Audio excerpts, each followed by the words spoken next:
SSC GD 2025 का paper इस video से बाहर नहीं जाएगा, क्योंकि इस वीडियो में मैंने 50 से 55 मिनट में चारों सब्जेक्ट के सर्वश्रेष्ठ प्रश्नों का समावेशन किया है। और ध्यान रखिएगा साथियों कि पेपर से पहले ये संजीवनी बूटी आपके दिमाग में होना चाहिए। मैं कहूंगा साथियों यहाँ से आपको बहुत सारे डिक्टो क्वेश्चंस देखने को मिलेंगे। तो साथियों अगर आपने इस वीडियो में एंट्री की है तो मैं कहूंगा हिंदी के पूरे 20 सवाल होंगे जैसे आपके एग्जाम में आएंगे। मैं कहूंगा इन 20 सवालों को करिएगा और देखिएगा आपका स्कोर कितना है। उसके बाद साथियों जीएस के हम लोग संभावित सवाल देखेंगे और रीजनिंग को देखेंगे और साथियों मैथ को देखेंगे। तो क्लास आपकी शुरू हो चुकी है। पहला सवाल आपकी स्क्रीन पर आ चुका है कि लिंग की दृष्टि से दही शब्द क्या है। दही स्त्रीलिंग है या पुल्लिंग है? तो मैं कहूंगा साथियों दही आपका क्या है, पुल्लिंग शब्द है। वैसे नॉर्मली तो जिस किसी शब्द के अंत में बड़ी ई आता है वो स्त्रीलिंग होते हैं, लेकिन ये कुछ अपवाद होते हैं साथियों, जैसे कि दही हो गया या उसके अलावा पानी हो गया, ये दोनों कैसे शब्द हो जाएंगे, ये पुल्लिंग शब्द हो जाएंगे।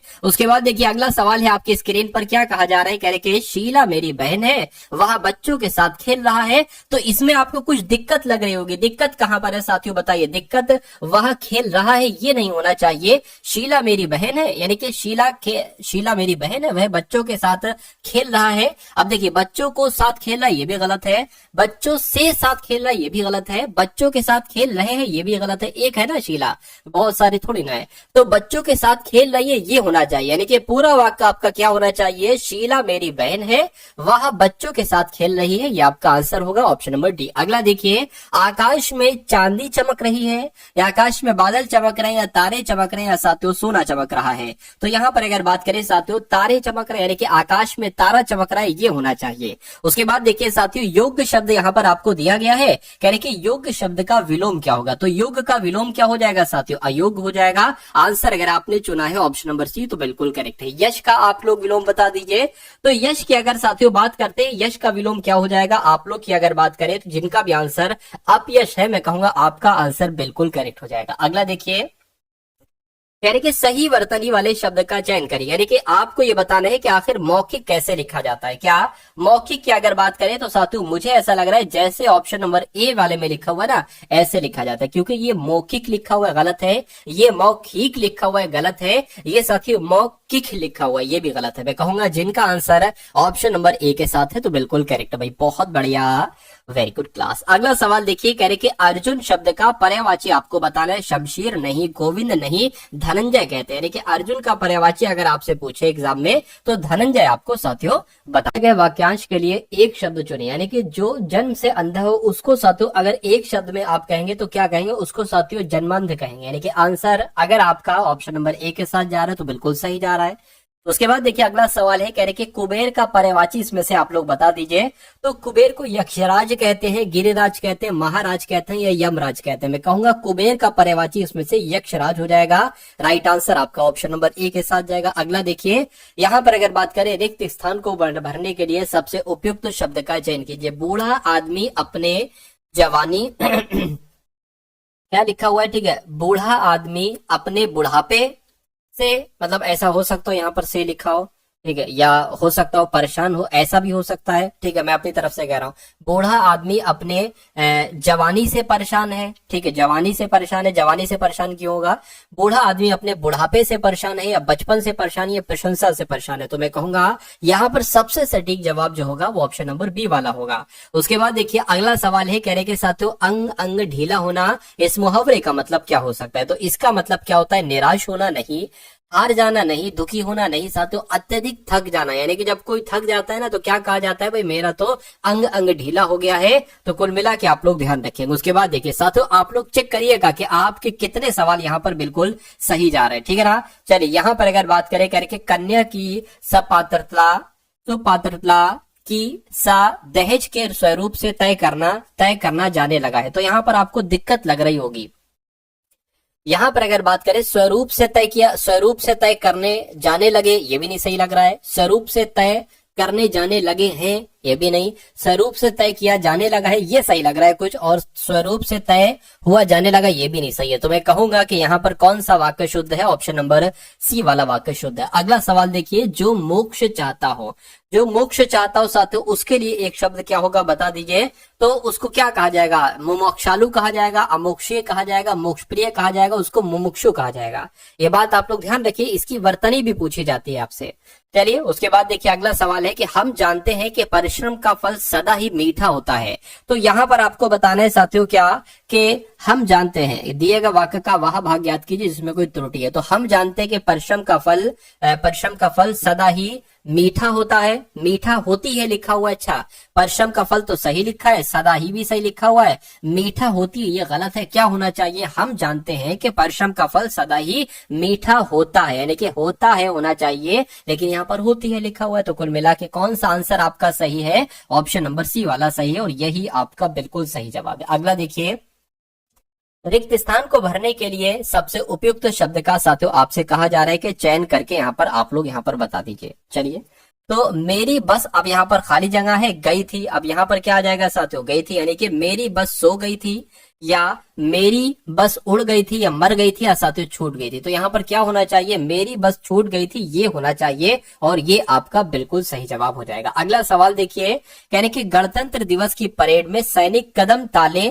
कर रहे हैं। तो यहाँ पर आपको बताने की यहाँ कहीं आपको दिक्कत लग रही होगी, तो यही आपसे साथियों पूछा जा रहा है कि दिक्कत आपको बताना है साथियों कहाँ पर है। चलिए देखिए, दिक्कत ये है, तो इसकी जगह पर क्या आना चाहिए, क्योंकि यहाँ पर भी ऐसा करके कुछ लिखा होगा कि दिए गए वाक्य में रेखांकित खंड को प्रतिस्थापित करने के लिए सबसे उपयुक्त विकल्प का चयन करिए।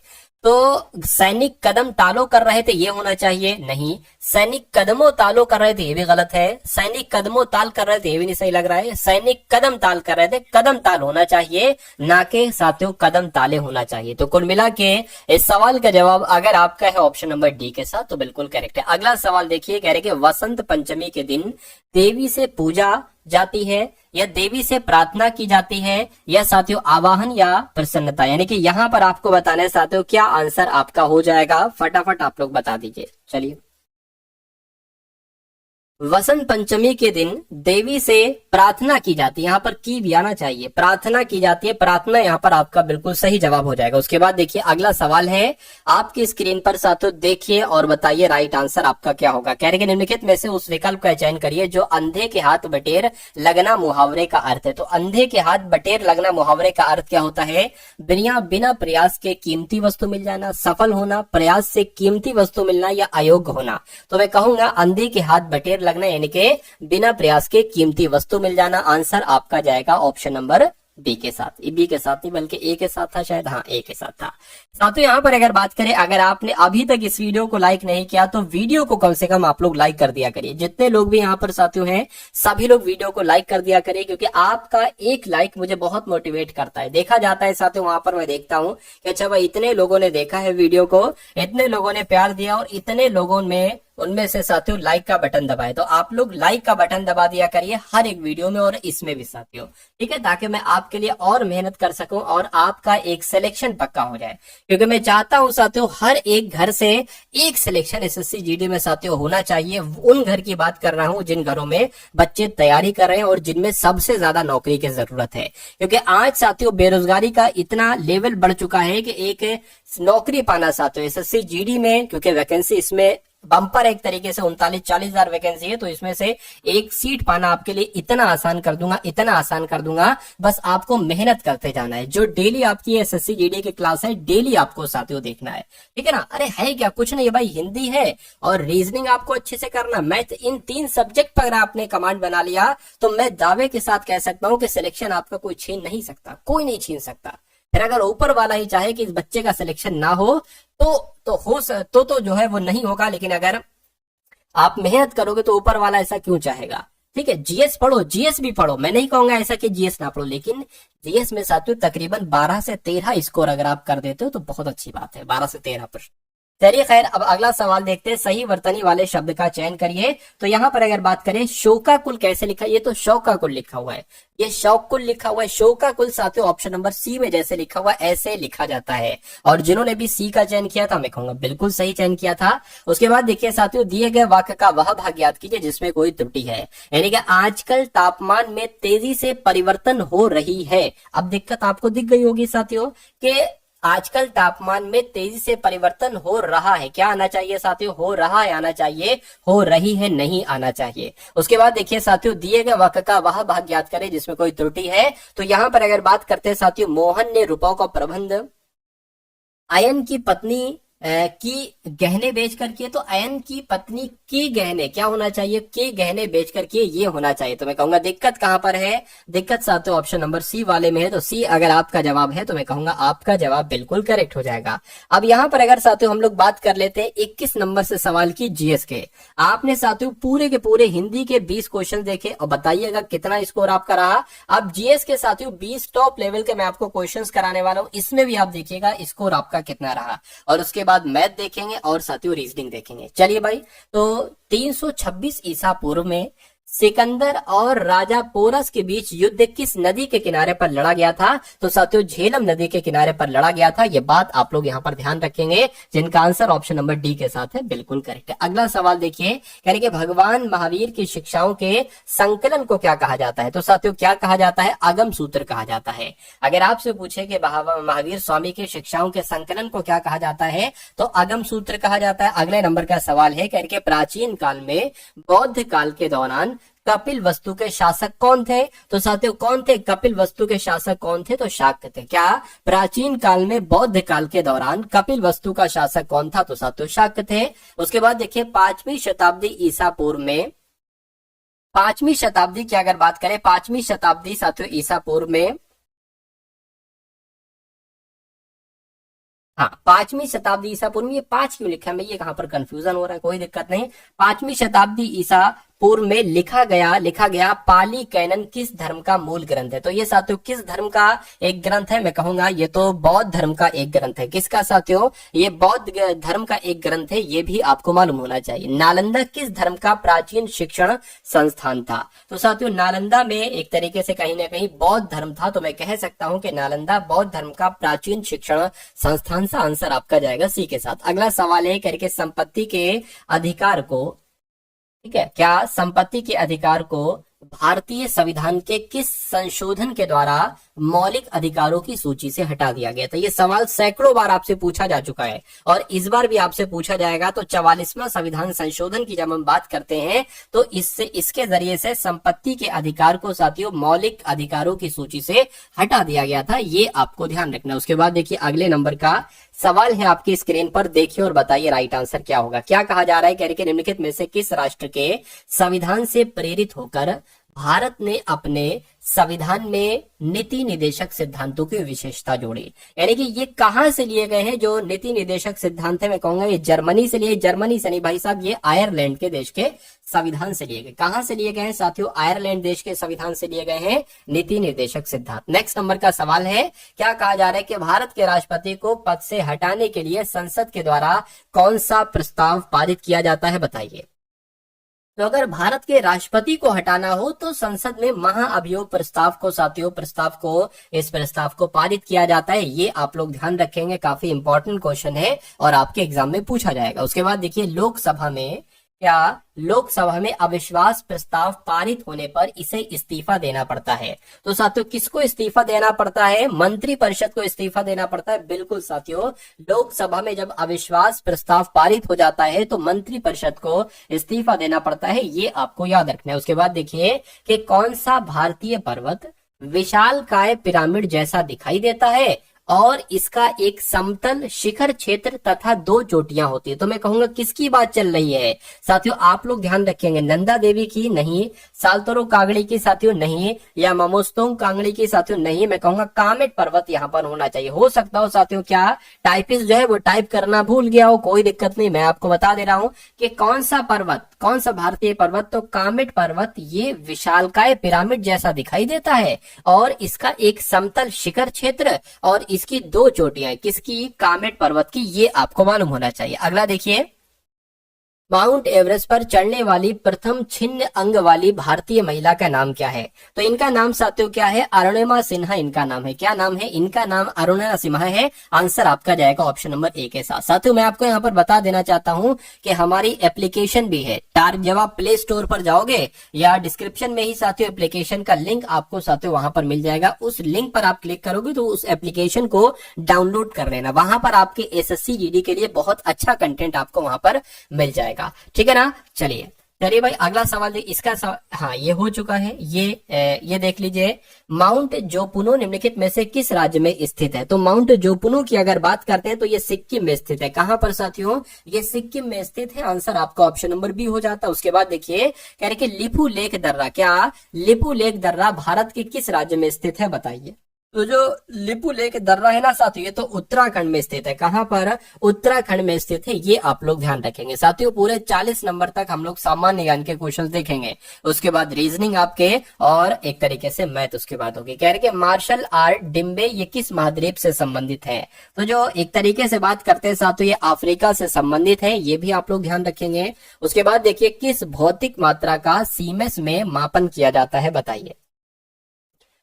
तो विद्युत विभव का नहीं, विद्युत चालकता का बिल्कुल सही। यानी कि साथियों जो विद्युत चालकता है ना, विद्युत चालकता भौतिक मात्रा का सीमेंस में मापन किया जाता है। अगला सवाल देखिए, निम्नलिखित में से किसे कंप्यूटर के मस्तिष्क के नाम से जाना जाता है? तो कंप्यूटर के मस्तिष्क के नाम से तो साथियों सेंट्रल प्रोसेसिंग यूनिट को जाना जाता है, यानी कि सीपीयू को जाना जाता है। अगले नंबर का सवाल है, कह रहे कि कौन सी मिश्र धातु में लेड होता है और साथियों टिन होता है? तो लेड और टिन की हम बात करते हैं तो ये सोल्डर में होता है। क्या साथियों? ये सोल्डर में होता है। ये भी आप लोगों को याद रखना। अब उसके बाद देखिए, बैंकों में जमा राशि के अधिकतर हिस्से का उपयोग किस लिए किया जाता है? तो साथियों ऋण देने के लिए। क्या? बैंकों में जो जमा राशि है ना, ठीक, उसको ऋण के रूप में, एक तरीके से लोन के रूप में दे दिया जाता है लोगों को। उसके बाद देखिए अगला सवाल है, गराड़ी जो है ना, ये कहाँ का लोक नृत्य है साथियों बताइए? तो गराड़ी की अगर बात करें, ये पुदुचेरी में किया जाता है। कहां पर किया जाता है? ये पुदुचेरी में किया जाता है गराड़ी लोक नृत्य। अगला सवाल है, कह रहे तेरताली की लोक नृत्य ये कहाँ का है? तो तेरताली कहां पर किया जाता है साथियों? मध्य प्रदेश में किया जाता है। क्या? तेरताली कहाँ का लोक नृत्य है साथियों? मध्य प्रदेश का है भाई। बहुत बढ़िया, वेरी गुड क्लास। तो अब साथियों यहाँ पर अगर हम लोग बात करते हैं, अब आपके रीजनिंग के क्वेश्चन शुरू हो चुके हैं। तो अब आपको बहुत ध्यानपूर्वक इस क्लास को देखना होगा, क्योंकि यहाँ से बहुत सारे कॉन्सेप्ट आप अपने रियल एग्जाम में देखेंगे। ठीक है ना। चलिए, तो कह रहे कि किसी निश्चित कोड भाषा में PERHAPS को क्या लिखा जाता है? SPAHREP लिखा जाता है। तो आपको बताने के CHEWING को क्या लिखा जाएगा, ये आपको साथियों बताने। सबसे पहले आपको लॉजिक ढूंढना है। जब मैंने इन लेटर्स पर नजर मारी और फिर मैंने इन लेटर्स पर नजर मारी, तो मेरे दिमाग ने कहा कि जो लेटर्स यहाँ पर हैं वही लेटर्स लगभग यहाँ पर हैं, बस क्रम चेंज हुआ है। क्या? बस क्रम चेंज हुआ है। देखिए, ये P है तो ये सबसे अंत में हो गया, ये S है तो ये सबसे शुरू में हो गया। फिर आपका क्या आ जाएगा? देखिए P आ गया, फिर आपका E यहाँ पर आ गया, फिर आपका R यहाँ पर आ गया, फिर आपका H यहाँ पर आ गया। ये क्रम चल रहा है। यानी कि अगर बात करें कितने लेटर हैं, तो 1 2 3 4 5 6 7। C यहाँ पर आ जाएगा, H यहाँ पर आ जाएगी ये वाला, फिर ये E यहाँ पर आ जाएगा, फिर W यहाँ पर आ जाएगा, I यहाँ पर आ जाएगा, N यहाँ पर आ जाएगा, G यहाँ पर आ जाएगा। बस आपको एक काम करना है कि आपको देखना है कि ऐसा लिखा कहाँ पर है। तो मैं कहूंगा GNIWEHC ऐसा कहां पर लिखा हुआ है? ऐसा तो ऑप्शन नंबर सी में लिखा हुआ है। तो जिनका आंसर मेरे आंसर से पहले आ गया था तो बहुत बढ़िया भाई। अब उसके बाद देखिए अगला सवाल है, कथन और निष्कर्ष वाले सवाल। ये समझ लीजिए 100% आपके एग्जाम में आपको देखने को मिलेंगे। कह रहे हैं कि कोई भी स्पीकर फोन नहीं है। तो मान लेते हैं साथियों ये क्या हो गया? ये स्पीकर हो गया। क्या? ये स्पीकर हो गया। कह रहे कि कोई भी स्पीकर जो है ना, कोई भी साथियों स्पीकर फोन नहीं है। ठीक है, तो कोई भी स्पीकर फोन नहीं है, ये हमने बना लिया। उसके बाद करेंगे सभी तार फोन है। तो सभी तार फोन है, यानी कि फोन के अंतर्गत साथियों तार आएगा। ठीक है, अब निष्कर्ष पढ़िए और बताइए कौन कौन से निष्कर्ष सही है, कौन कौन से निष्कर्ष गलत है। कह रहे कि फोन, कुछ फोन तार है। देखिए कुछ फोन तार है, बिल्कुल साथियों इतने फोन जो है ना वो तार हो जाएंगे, बिल्कुल सही है। कोई भी तार स्पीकर नहीं है, कोई भी तार स्पीकर नहीं है। देखिए जब कोई स्पीकर फोन नहीं है तो जाहिर सी बात है कोई फोन स्पीकर नहीं होगा, और फोन के अंदर तार आ रहा है तो जाहिर सी बात है कोई तार स्पीकर नहीं होगा, और यहाँ पर यही तो बात की गई, तो ये बिल्कुल सही हो जाएगा। कोई भी फोन स्पीकर नहीं है, कोई भी फोन स्पीकर नहीं है, ये बात भी बिल्कुल सही है। तो मैं कहूंगा यहाँ पर तो सभी के सभी निष्कर्ष बिल्कुल सही होगा। और ऐसा कहां पर लिखा हुआ है? ऐसा ऑप्शन नंबर डी में लिखा हुआ है, तो ये आपका क्या होगा? बिल्कुल करेक्ट आंसर हो जाता है। उसके बाद देखिए अगला सवाल है आपकी स्क्रीन पर, एक नंबर सीरीज वाला सवाल है। कह रहे कि 4 है, 16 है, उसके बाद 64 है, उसके बाद 256 है, और फिर आपसे पूछा जा रहा है कि उसके बाद अगला नंबर यहाँ पर क्या आएगा। साथियों इस टाइप का जो सवाल मैं आपको करवा रहा हूं ना, ये समझ लीजिए 100% आपके एग्जाम में पूछे ही पूछे जाते हैं। इसमें कोई दो राहे नहीं है कि सवाल पूछे जाएंगे या नहीं पूछे जाएंगे, नहीं साथियों, ये सवाल, ये कॉन्सेप्ट हर बार आपके एग्जाम में आते हैं। चलिए तो 4, 16, 64, 256, उसके बाद आपको बताने क्या हो। देखिए अभी जो मेरे पास मेरी जो नॉलेज है, मेरी नॉलेज ये कह रही है कि 4 की गुणा अगर 4 से कर दे तो 16 बन जाए, 64 की गुणा अगर 4 से कर दे तो 16 की गुणा 4 से कर दे 64 बन जाए, और मेरे हिसाब से 64 की गुणा 4 से अगर करते थे 256 बनता है। देखिए जरा, 4 चौक 16, 16 आ गया, 6 चौक 24 और 25 बिल्कुल। यानी कि अब हमें साथियों 256 की गुणा भी 4 से कराना होगी। क्या 256 की गुणा भी 4 से कराना होगी? तो 6 चौक आपका 24 हो जाएगा, 6 पंजे 4 पंजे कितना हो जाएगा? 20 हो जाएगा, और 2 22 आपका हो गया, 4 दूना 8 और 10। यानी कि यहाँ पर मेरे हिसाब से जो आना चाहिए वो 1024 आना चाहिए। अब आपको देखना है कि अगर 1024 ऑप्शन में है तो मैं बिल्कुल सही हूं, और आप भी सही हैं बिल्कुल। 1024 ऑप्शन नंबर डी वाले में है, तो ये हमारा बिल्कुल सही जवाब हो जाएगा। अगला एक कॉन्सेप्ट देखिए, बहुत शानदार है।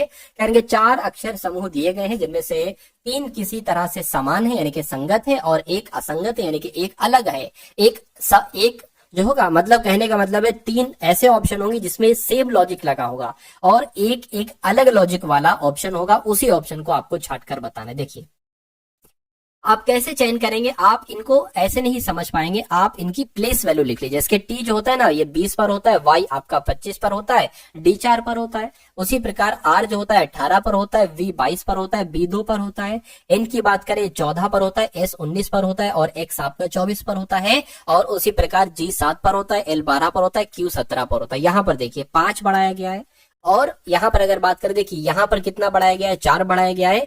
यहां पर अगर बात करें कितना? 5 बढ़ाया गया है। यहां पर भी 5 बढ़ाया गया। तो इसमें मतलब इसमें 5 बढ़ाया गया, लेकिन यहां पर 4 बढ़ाया गया। तो मैं कहूंगा सबसे अलग कौन सा है? तो ऑप्शन नंबर बी वाला है, तो यही आपका आंसर हो जाएगा। अब यहां पर अगर बात करें, देखिए 12 से 17 हुआ है, मैं कहूंगा 5 बड़ा है।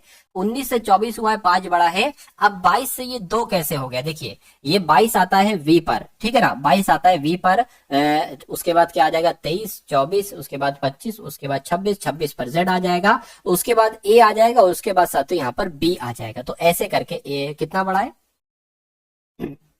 1, 2, 3, 4, 5, 6, मतलब यहाँ पर 6 बढ़ रहा है, इसलिए तो साथियों सबसे अलग लॉजिक हो जाएगा।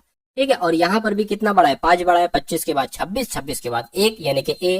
खैर अगला सवाल देखिए आपकी स्क्रीन पर है।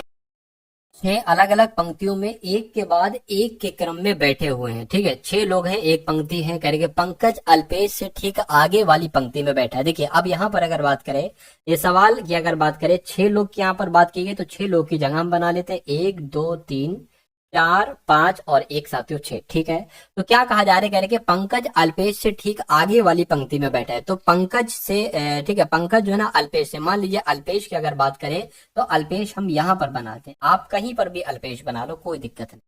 ठीक है, अल्पेश से आगे वाली पंक्ति में बैठा है। मान लीजिए आगे हम जो बढ़ रहे हैं ना वो इस तरह इस क्रम में बढ़ रहे हैं, तो पंकज कहां पर बैठेगा? पंकज यहाँ पर बैठ जाएगा, क्योंकि कहा गया है कि पंकज अल्पेश से ठीक आगे वाली पंक्ति में बैठा है।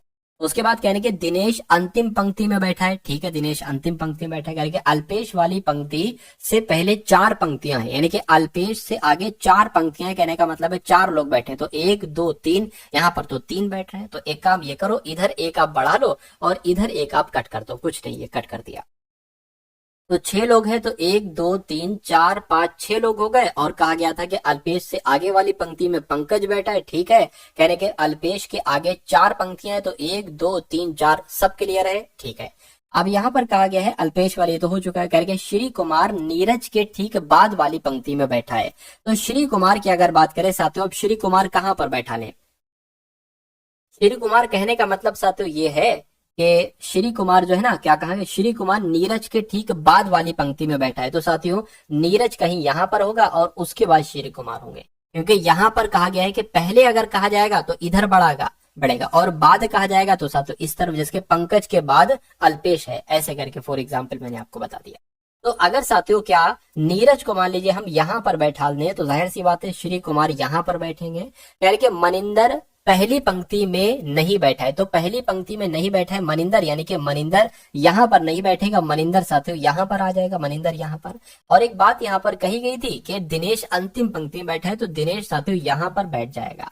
तो कौन कौन 6 लोग थे, 6 को बैठा दिया, कह रहे कि मनिंदर के ठीक बाएं बाद वाली पंक्ति में कौन बैठा हुआ है। तो मनिंदर के ठीक बाद वाली पंक्ति में कौन बैठा हुआ है, पंकज बैठा हुआ है। पंकज बैठा हुआ तो पंकज आपका राइट आंसर हो जाएगा। अगर ये कहता कि मनिंदर के ठीक है, मनिंदर की अगर देखिए बाद ये हो गया, लेकिन अगर कहा जाता मनिंदर के आगे कौन बैठा है तो श्री कुमार आप बताते। चलिए अगला सवाल है साथियों आपकी स्क्रीन पर, देखिए सवाल को और बताइए राइट आंसर क्या होगा। कहने के साथ एक नंबर सीरीज वाला सवाल है, 13 है, 29 है और उसके बाद 62 है और उसके बाद 129 है और फिर उसके बाद 264 है। आपको बताने के अगला नंबर यहाँ पर क्या होगा। तो देखिए 13 से ये 29 बना है, तो कैसे 13 से 29 बना है, मैं कहूंगा 13 की गुणा अगर 2 से कर देते हैं, 13 दूना 26 और 3 जोड़ देते हैं तो 29 बन जाएगा। ठीक है, 29 की गुणा अगर साथियों 2 से करते हैं तो कितना हो जाएगा, 58 हो जाएगा। 58 में अगर 4 जोड़ देते हैं तो ये 62 आ जाएगा। ठीक है, अब 62 की गुणा किससे करें साथियों, 6 दूना 12, हाँ 2 से अगर करेंगे तो कितना हो जाएगा, 124 हो जाएगा। और 124 में हमें 5 जोड़ना पड़ेगा 129 बनाने के लिए। तो कुल मिला के मेरा हिसाब से इसकी भी गुणा 2 से करेंगे और फिर मेरे हिसाब से साथियों देखिए 3 जोड़ा, 4 जोड़ा, 5 जोड़ा, तो जाहिर सी बात है 6 जोड़ेंगे। उसी प्रकार इसकी भी गुणा 2 से करेंगे और इसमें हम 7 जोड़ देंगे। तो 264 की गुणा पहले तो आप 2 से करिए तो 8 आ गया, 12 आ गया, 5 आ गया और फिर इसमें आप 7 जोड़ दीजिए तो कितना आ गया साथियों, मैं कहूंगा 535 आ गया। क्या 535 कहीं ऑप्शन में है? बिल्कुल ऑप्शन में है, ऑप्शन नंबर ए वाले में है। तो जिनका आंसर मेरे आंसर से पहले आया था, मैं कहूंगा उन सभी का आंसर बिल्कुल करेक्ट हो जाता है। अब उसके बाद देख लीजिए अगले नंबर का साथियों सवाल है आपकी स्क्रीन पर। इस सवाल को देखिए और बता दीजिए कि आंसर आपका क्या होगा। कहने के एक निश्चित कोड भाषा में ULTRA को क्या लिखा जाता है, 422444036 2 लिखा जाता है। तो आपको बताने के FUMING को क्या लिखा जाएगा बताइए। अब यहाँ पर आपको लॉजिक ये पता करना है कि आखिर U से 4 कैसे लिखा गया। अच्छा ऐसा तो नहीं 1 2 3 4 5 ये 5 लेटर है तो 1 2 3 4 5 6 ऐसा तो नहीं साथियों। U जैसे कि 21 पर आता है, ठीक है, L 12 पर आता है, T 20 पर आता है और R 18 पर आता है, A 1 पर आता है। अब देखिए ये 21 से डबल हो गया है एकदम 42, ठीक है, 12 से डबल हो गया है 24 और 20 से डबल हो गया है 40 और 18 से डबल हो गया है 736 और 1 से डबल हो गया है 2। तो यही लॉजिक कुछ यहाँ पर लगेगा बिल्कुल। इफ कितने पर आता है साथियों, 6 पर आता है तो डबल हो जाएगा यानी कि 12 आ जाएगा। U 21 पर आता है, 21 का डबल क्या हो जाएगा, 42 हो जाएगा, सॉरी ठीक है 12 हो गया, 42 हो गया। M 13 पर आता है, 13 दूना 26 हो गया। I 9 पर आता है, 18 हो गया। N 14 पर आता है, 28 आ गया, यहाँ पर 14 आ जाएगा।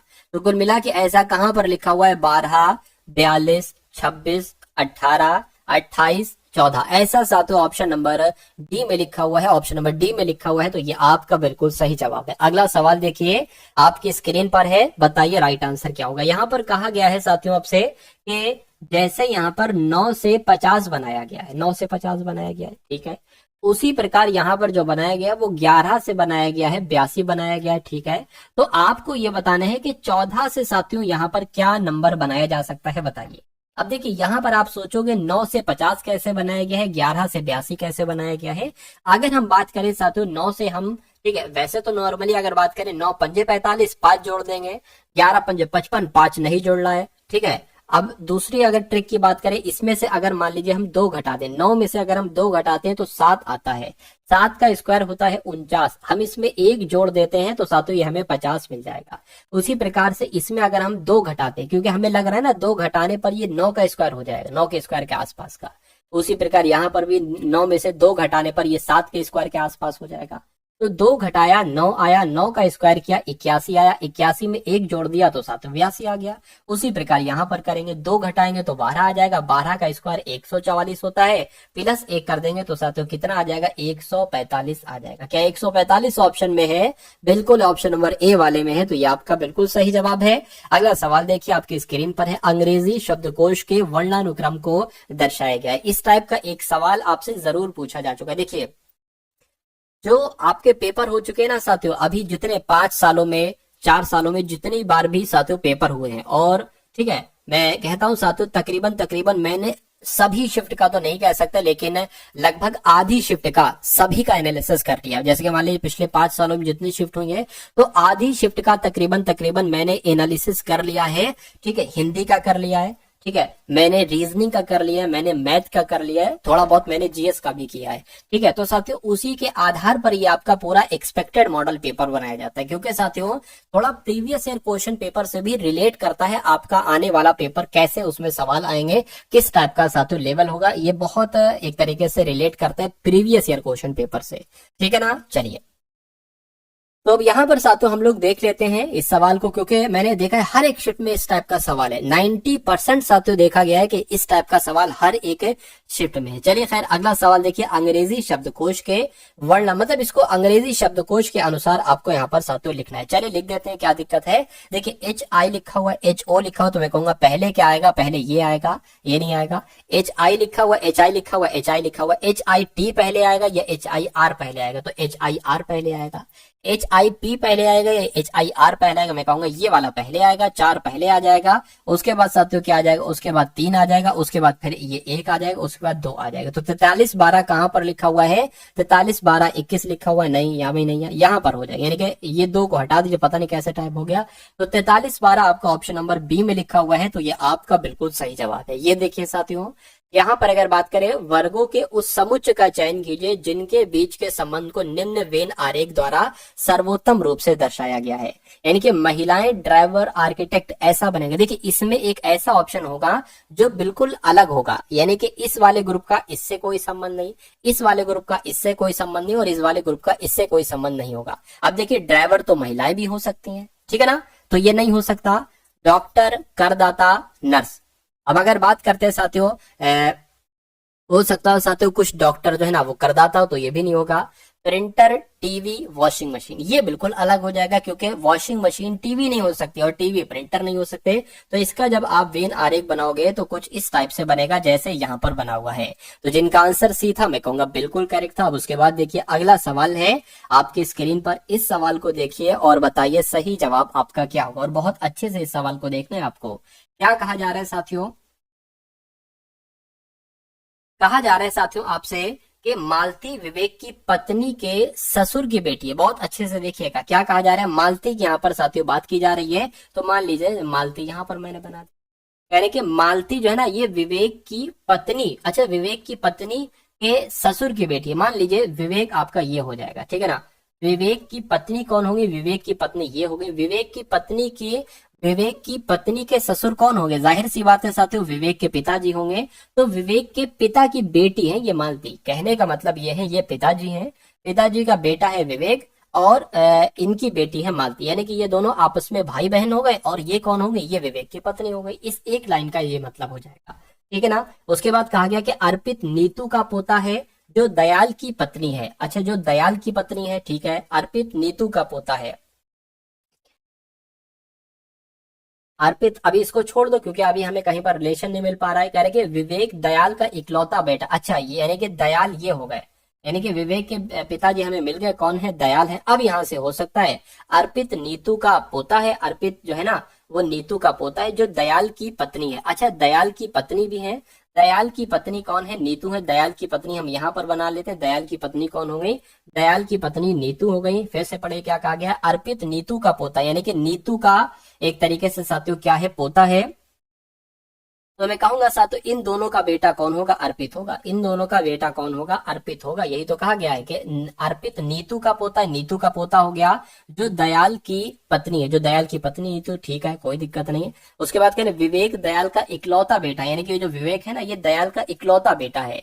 सुष्मिता मालती की बहन है, यानी कि सुष्मिता जो है ना साथियों मालती की बहन है, तो मालती की एक बहन भी है सुष्मिता जिनका नाम है क्या, सुष्मिता जिनका नाम है। उसके बाद कहा जा रहा है कि सुष्मिता मालती की बहन हो गया। विवेक की पत्नी का अर्पित से क्या सा, अरे भाई विवेक की पत्नी, मान लीजिए विवेक की पत्नी होगी, अर्पित को क्या कहेंगे, अर्पित को अपना बेटा ही तो कहेंगे, ठीक है, अर्पित को अपना बेटा कहेंगी। लेकिन यहाँ पर ये पूछा जा रहा है कि अर्पित क्या कहेगा विवेक की पत्नी को, अर्पित क्या कहेगा विवेक की पत्नी को, विवेक को कहेगा पिताजी और विवेक की पत्नी को कहेगा माताजी। तो माताजी कहाँ पर लिखा हुआ है, ऑप्शन नंबर बी में लिखा हुआ है। तो ऐसे साथियों होगा ये सवाल। और मैं कहूंगा आपके एसएससी जीडी में अगर पूछा जाता है तो इससे कठिन सवाल नहीं पूछा जा सकता, पूछा जाएगा तो इससे आसान, वरना इसी लेवल का पूछा जाएगा, इससे कठिन मेरे हिसाब से नहीं पूछा आपसे जाएगा।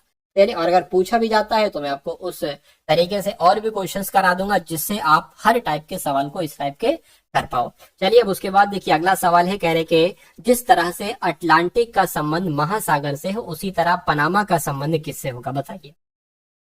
परिवहन से, नहर से, भाषा से या साथियों महाद्वीप से। देखिए अगर बात करते हैं तो अटलांटिक क्या है, अटलांटिक एक महासागर, क्या है अटलांटिक महासागर आपने सुना होगा। और उसी प्रकार आपने सुना होगा पनामा नहर का नाम, किसका नाम, पनामा नहर का नाम। तो जैसे अटलांटिक एक महासागर है उसी प्रकार पनामा क्या है, पनामा एक नहर है, परिवहन थोड़ी ना है, भाषा भी नहीं, महाद्वीप भी नहीं है। तो आंसर आपका अगर है ऑप्शन नंबर बी के साथ तो मैं कहूंगा बिल्कुल करेक्ट है। उसके बाद देखिए अगला सवाल है साथियों आपकी स्क्रीन पर। अब इस सवाल को देखिए और इस सवाल का साथियों आप लोग जवाब बताने की कोशिश करिए और मुझसे पहले साथियों इसका आंसर आपको बताना। देखिए क्या क्या कहा जा रहा है, यहाँ पर कहा जा रहा है कि 7 व्यक्ति हैं PQRSTU और एक सीधी क्षैतिज पंक्ति में उत्तर की ओर उन्मुख करके बैठे हैं। कितने लोग हैं साथियों, 7 लोग हैं। तो 7 लोगों की हम 7 लोग यहाँ पर बना लेते हैं। कितने लोग हैं, 7 लोग हैं। तो 1 2 3 4 5 6 और एक साथियों 7, ठीक है ना। चलिए सबसे पहले साथियों लिखा हुआ है कि इनका, इन सभी का मुख की अगर बात करें ना उत्तर की दिशा यानी कि इस तरफ साथियों इनका मुख है। अब पहली लाइन में लिखा हुआ है कि यू आर के बाईं और दूसरे स्थान पर बैठा है। तो यू आर, आर मान लीजिए साथियों हम यहाँ पर बना देते हैं, कहां पर, यहाँ पर। क्या कहा जा रहा है, आर के बाईं और दूसरे स्थान पर कौन बैठा है साथियों, यू बैठा है, यानी कि यू यहाँ पर बैठा होगा, यू यहाँ पर बैठा होगा। उसके बाद कह रहे हैं कि क्यू वी के बाईं और दूसरे स्थान पर बैठा है। और कह रहे हैं कि साथियों आर के बाईं और तीसरे स्थान पर। अब पता हम इसको फॉलो करेंगे, अभी इसको स्किप कर दें, क्यों, क्योंकि यहाँ पर हमें आर मिल रहा है और आर यहाँ पर मिल रहा है, इसलिए आसानी हो जाएगी आगे बढ़ने में। यानी कि आर के बाईं और तीसरे स्थान पर टी बैठा है तो आर यहाँ पर, आर के बाईं और तीसरे स्थान पर यानी कि 1 2 3, यानी कि हमें यहाँ पर एक बनाना चाहिए, एक हमने यहाँ पर बढ़ा लिया और एक हम यहाँ पर कट कर देंगे, ठीक है। तो आर के बाईं और तीसरे स्थान पर टी है, यानी कि साथियों टी यहाँ पर आ जाएगा। उसके बाद क्या कहा जा रहा है, उसके बाद कह रहे हैं कि यहाँ पर कुछ मिल रहा है, देखिए जरा क्यू और वी अभी नहीं मिला हमको, इसको देखिए। कह रहे हैं कि एस पी के दाईं और तीसरे स्थान पर बैठा है, एस पी के दाईं और तीसरे स्थान पर बैठा है। कह रहे हैं कि यदि टी किसी कोने पर बैठा है, अब देखिए टी की बात करें ना तो कह रहे हैं टी किसी कोने पर बैठा है, बिल्कुल, यानी कि अंतिम कोना आपका ये है, ये बात भी क्लियर होगी। अब एक बार सवाल को दोबारा पढ़िए, आर के बाईं और दूसरे स्थान पर बैठा है यू, बैठा दिया। वी के बाईं और दूसरे स्थान पर बैठा है क्यू, वी के, ठीक है, वी के बाईं ओर। तो मान लीजिए अगर साथों हम वी को कहां पर बैठा दें, वी को एक काम करें यहां पर बैठा दें अगर हम, ठीक है, तो दूसरे स्थान पर यहां पर बैठेगा क्यू। एक काम करिए वी को यहां पर बैठालते हैं, ये तो कुछ नहीं है। वी के बाईं और दूसरे स्थान पर क्यू है, यानी कि साथियों क्यू यहां पर बैठाल देते हैं। और कह रहे कि आर के बाईं और तीसरे स्थान पर टी है, आर के बाईं और तीसरे स्थान पर टी बैठाल चुके हैं।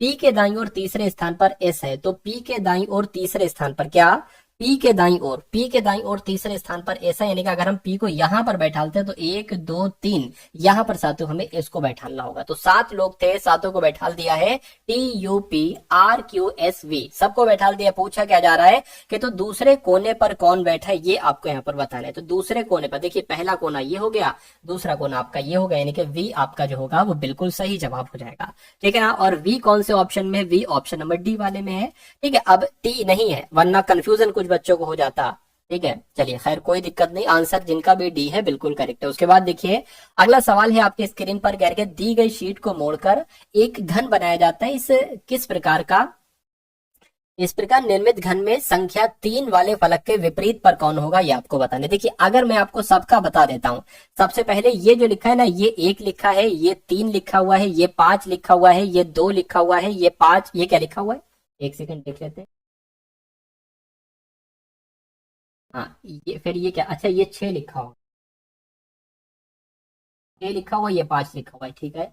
ये आपका 6 लिखा हुआ है, और ये क्या लिखा हुआ है, ये 5 लिखा हुआ है, और ये आपका 4 लिखा हुआ है। अगर आपसे पूछा जाता कि 1 का विपरीत क्या होता, पहले मैं आपको बता देता हूं 6 का विपरीत। तो 6 का विपरीत एक नंबर को छोड़कर 5, यानी कि 6 का विपरीत पूछते 5 बताते, या 5 का विपरीत पूछते 6 बताते। अब बचा 2, 2 का विपरीत क्या हो जाएगा, 3 हो जाएगा। 2 का विपरीत पूछते तो 3 बताते, या 3 का विपरीत पूछते 2 बताते। अब बचा 1 और 4, तो जाहिर सी बात है 1 का विपरीत पूछते 4 बताते, 4 का विपरीत पूछते 1 बताते। तो पूछा गया है 3 का विपरीत क्या होगा, 3 का विपरीत साथियों 2 होगा। 2 कहां पर है, ऑप्शन नंबर सी वाले में है। अब उसके बाद देखिए नेक्स्ट नंबर का सवाल है साथियों, आपके स्क्रीन पर इस सवाल को देखिए और मुझे बता दीजिए कि आपका राइट आंसर यहां पर क्या हो सकता है। देखिए कहने के 28, अच्छा इसको पढ़ लीजिए। दिए गए समीकरण को सही करने के लिए किन दो संख्याओं को आपस में बदला जाना चाहिए। हम ए को सबसे पहले चेक कर लेते हैं कि 14 की जगह पर 28 और 28 की जगह पर हम 14 रखने की कोशिश करते हैं। तो 28 है तो साथियों 14 आ जाएगा, गुणा 3 आ जाएगा,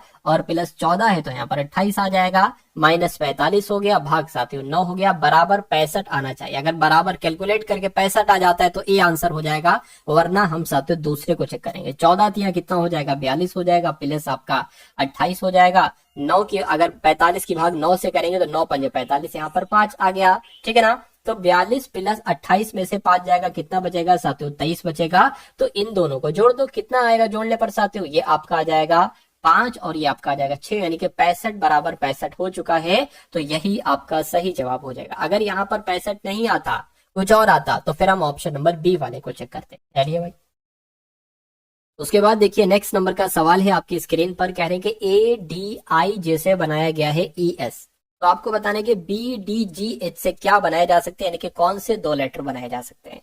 तो सबसे पहले अगर बात करें साथियों, ये आखिर बना कैसे है। देखिए ये तो आपका आ जाएगा साथियों 1 पर, ये 4 पर आ जाएगा, ये 9 पर आ जाएगा, और ये आपका 10 पर आ जाएगा।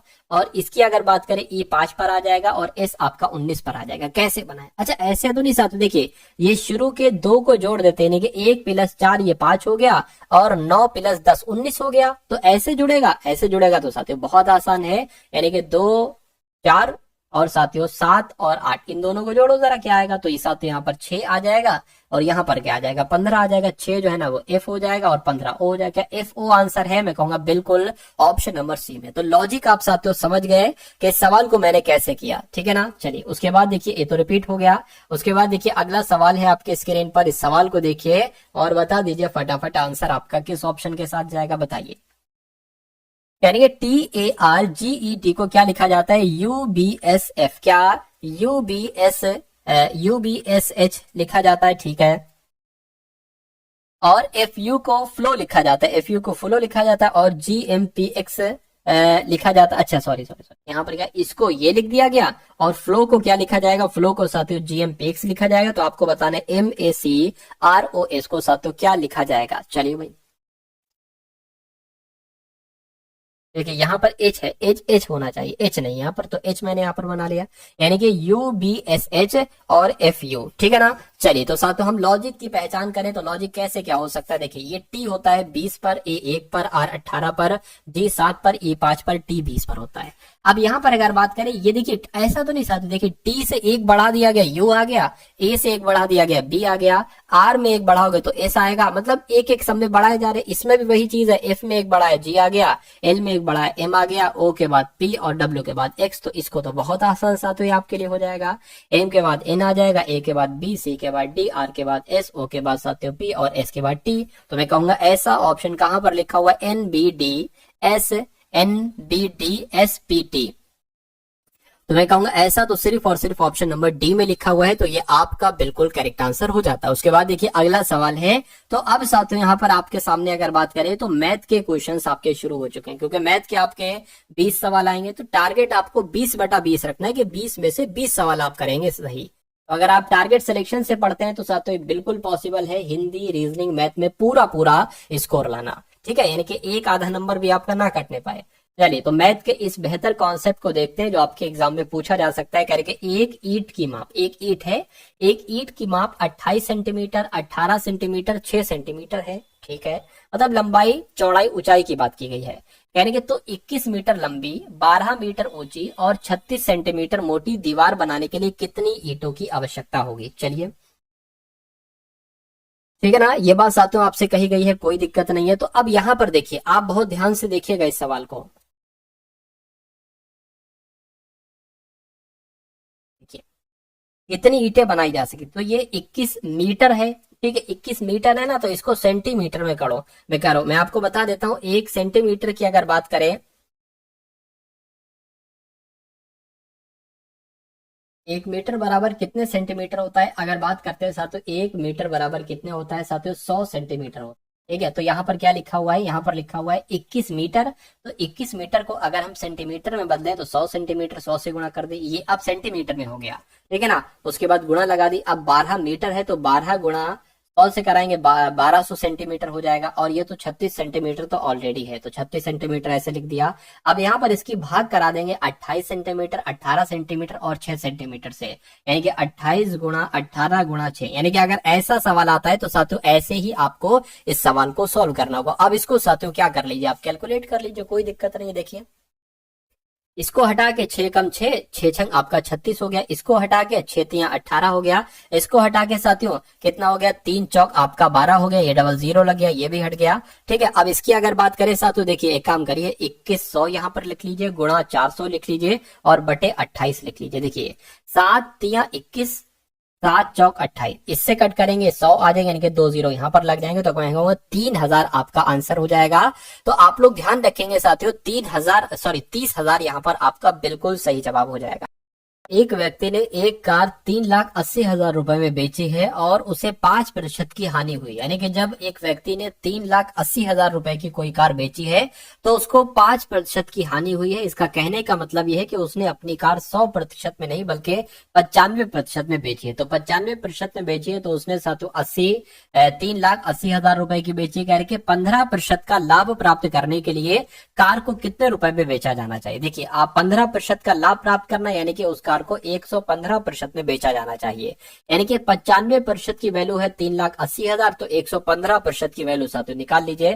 कैसे आप निकालोगे मैं आपको बता देता हूं। 95% नीचे आ गया। अब ये 1% की वैल्यू है, ये 1% की वैल्यू है। 115% की वैल्यू निकालना है तो 115% की गुणा इधर की, तो 115% की गुणा इधर कर देंगे। इसको कैलकुलेट कर लो साथियों, आपका आंसर आ जाएगा। यानी कि 15% लाभ से जिस मूल्य पर बेची जानी वो मूल्य आपको साथियों मालूम पड़ जाएगा। चलिए, इसको अगर कट करें तो 5 दूना 10, 5 तिया 15 हो जाएगा। और इसको अगर कट करें 5 एकम 5, 5 तिया आपका 45 हो जाएगा। 19 से कम 19, 19 दूना 38 हो गया। यहाँ पर साथियों ये आपका 20,000 हो गया। अब 20,000 की गुणा साथियों किससे करना है, यहाँ पर 20,000 से करना है। तो जब करोगे तो कितना आएगा साथियों, 4,60,000 आ जाएगा। और 4,60,000 ऑप्शन नंबर सी वाले में है, तो ये आपका बिल्कुल सही जवाब हो जाएगा। उसके बाद देखिए अगला सवाल है आपकी स्क्रीन पर, कह रही कि एक कार पहले 272 किलोमीटर की दूरी तय करती है 40 किलोमीटर प्रति घंटा की औसत चाल से। ठीक है, कह रहे कि अगले 85 किलोमीटर की दूरी वो 50 किलोमीटर प्रति घंटा औसत चाल से तय करती है। तो पूछा जा रहा है कि पूरी यात्रा के लिए औसत चाल ज्ञात कीजिए। यानी कि पूरी यात्रा का औसत चाल आपसे यहाँ पर पूछा जा रहा है, तो कैसे करेंगे। देखिए, औसत चाल की यहाँ पर अगर बात करें तो औसत चाल कह लो या चाल कह लो, औसत चाल बराबर क्या होता है, दूरी बटे समय। क्या, दूरी बटे क्या हो जाएगा साथियों, दूरी बटे समय हो जाएगा। यानी कि आपको यहाँ पर कुल दूरी लिखना है। कुल दूरी साथियों कितनी है, 272 ये है। और कहाँ की दूरी 85 ये है। तो साथियों 272 प्लस 85 ये कुल दूरी हो गई। और कुल चाल की, कुल समय की अगर बात करें, अब समय पता कैसे निकालोगे, समय कैसे निकालोगे, दूरी बटे चाल समय होता है साथियों। समय बराबर कैसे, समय कैसे निकालोगे, अगर पहली वाली इसका निकालना है तो क्या हो जाएगा, समय बराबर दूरी कितनी है 272 और चाल कितनी है 40 किलोमीटर प्रति घंटा। तो इसको साथियों आपको कट करना होगा। देखिए, 5 अट्ठे 40 हो गया और 5 पंजे 25 हो गया। और यहाँ पर क्या आ जाएगा साथियों, ये काम करो साथियों, 2 से कट कर लो, कट हो जाएगा 5 से भी। ठीक है, 2 से कट करते हैं, आगे यहाँ पर साथियों 20 आ जाएगा। और इसको अगर कट करते हैं, 2 एकम 2, 2 छंग 12। ठीक है, 2 छंग 12 नहीं, 2 तिया 6 और 2 छंग आपका 12 हो जाएगा। इसको अगर कट करोगे साथियों 5 से अगर कट करे, नहीं 2 से कट करो। ठीक है, 10 आ गया और 2 से अगर कट करें, 2 छंग 12, 2 अट्ठे 16। अब पॉइंट यहाँ पर लगे तो 6.8 हो जाएगा। क्या हो जाएगा? 6.8 हो जाएगा। तो पहला समय आपको मालूम पड़ चुका है कितना है साथियों, 6.8 है। क्योंकि यहाँ पर हमें क्या लिखना है, कुल समय लिखना है। तो पहला समय आपका कितना आ गया, 6.8 आ गया। अब दूसरा समय निकाल लीजिए। दूसरे की दूरी कितनी है, 85 85, और साथियों चाल कितनी है, 50 किलोमीटर प्रति घंटा। तो साथियों इसको कैसे करोगे, 5 एकम 5, 5 एकम 5 और 5 सत्ते 35 हो जाएगा। पॉइंट जीरो हटाएंगे, पॉइंट बढ़ा देंगे, तो दूसरा क्या हो जाएगा साथियों, समय 1.7 हो जाएगा। तो कुल मिला के हमें दूरी, तो हमने कुल दूरी लिख ली है, कुल समय इनको जोड़ दीजिए, 7 और 8 कितना हो जाएगा, 15 पॉइंट लग जाएगा। और यहाँ पर 7 8 यानी कि 8.5 आ गए। तो इसको साथियों कैलकुलेट कर लो, आपका आंसर आ जाएगा। इन दोनों को अगर जोड़ोगे तो कितना आ जाएगा साथियों, कितना आ जाएगा, एक तरीके से बात करें, 5 2 आपका 7 आ गया, 7 8 15 हो गया, 15 का 5 और 1 आपका, यानी कि 357 की भाग आप करा लो 8.5 से। ठीक है ना, तो बस इतना ही काम करना है। इस पॉइंट को हटाकर 0 बढ़ा लेंगे, 5 एकम 5 आ जाएगा, 5 सत्ते 35 आ जाएगा, 5 सत्ते 35 और 5 एकम 5, 5 चौक आपका 20 आ गया। अब इसको अगर साथियों यहाँ पर कैलकुलेट करें तो 17 चौक कितना हो जाएगा, 68 हो जाएगा। 68 69 70 71 3 बचेगा, ये 34 हो गया साथियों। 17 दुना कितना हो जाएगा, 34 हो जाएगा। यानी कि चाल आपकी कितनी आ रही है साथियों, चाल आपकी 42 किलोमीटर प्रति घंटा आ रही है, औसत चाल है। तो 42 किलोमीटर प्रति घंटा कहां पर लिखा हुआ है, ऑप्शन नंबर डी में लिखा हुआ है। तो ये आपका बिल्कुल सही जवाब हो जाएगा। अब उसके बाद देख लीजिए, नेक्स्ट नंबर का सवाल है आपके स्क्रीन पर। इस सवाल को देखिए और बताइए सही जवाब क्या होगा। कह रहे कि मोहन और रमेश मिलकर एक काम को 15 दिनों में पूरा करते हैं। मोहन रमेश से 50% अधिक कुशल है।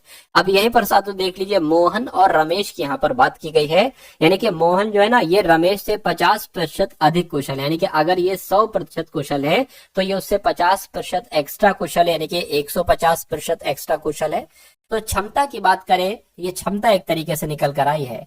तो क्षमता की अगर साथियों यहाँ पर हम बात करें तो क्षमता का इसका अनुपात निकाल लो, 50 तिया और 50 दुना। ये आपका क्या आ गई, ये आपकी क्षमता आ गई मोहन और रमेश की। कहने के अकेले मोहन द्वारा कार्य को पूरा करने में लिया गया समय। अब एक इसका मतलब पता है क्या, 3:2 का मतलब ये हुआ कि अगर M 3 काम कर रहा है एक दिन में तो R 2 कर रहा है। अगर दोनों एक साथ मिलकर काम करेंगे तो साथियों एक दिन में 5 काम करेंगे। यहाँ पर कहा जा रहा था कि दोनों मिलकर काम करते हैं तो वो काम 15 दिन में पूरा हो जाता है। तो दोनों अगर 5 काम कर रहे हैं तो 15 दिन में कितना काम हो जाएगा, 75। और ये क्या है, यही तो पूरा काम है। तो टोटल काम साथियों 75 है। और कह रहे हैं कि मोहन द्वारा अकेले अगर उस काम को किया जाए, मोहन उस काम को एक दिन में 3 काम कर रहा है। टोटल काम 75 है, मोहन एक दिन में 3 काम कर रहा है। तो ये कितने दिन में काम हो पाएगा, 3 दूना 6, 3 पंजे 15, यानी कि 25 दिन का समय लगेगा अगर अगर अकेले मोहन उस काम को करेगा। तो इस प्रकार जिनका आंसर ऑप्शन नंबर डी है तो बिल्कुल करेक्ट है। एक वस्तु का अंकित मूल्य 400 रुपए था, किंतु दुकानदार और 15% की दोहरी छूट देता है। क्या 15% की साथियों दोहरी छूट देता है? ठीक है, और उसने इस पर 25% वस्तु को कितने में बेचा? देखिए सवाल में थोड़ी सी दिक्कत मैं आपको बता देता हूँ। सवाल ऐसे होना चाहिए कि एक वस्तु का अंकित मूल्य 400 रुपए है, इसने इस पर पहले 15% की छूट दी और फिर 25% की छूट दी, तो ये फिर कितने रुपए की वस्तु हो जाएगी, ये बात आपसे कही जा रही। तो 400 रुपए की कोई वस्तु है, 15% की छूट देगा, यानी कि इस वस्तु को साथियों कितने में बेचा गया, 85% में बेचा गया। फिर 25% की छूट दी, यानी कि इस वस्तु को 75% में बेचा गया। तो अब ये वस्तु कितने रुपए की बिकेगी, ये चीज आपको बताना। देखिए इन 2 जीरो से ये 2 जीरो कैंसिल हो जाएंगे और इस 4 से साथियों आएगा तो नीचे 25 आ जाएगा। 25 से कम 25, 25 तिया 75 हो जाएगा। 85 तिया कितने हो जाते हैं, तो 50 तिया 5 तिया 15, 8 तिया 24 और साथियों 25 हो जाएगा, यानी कि 255 आ जाएगा। तो मैं कहूंगा साथियों 255 आपका राइट आंसर हो जाएगा। तो एक वस्तु का अंकित मूल्य अगर 400 है, इस पर 2% 2 बार छूट दी जाती है, एक बार 15 की एक बार 25 की, तो वो वस्तु 400 की जगह 200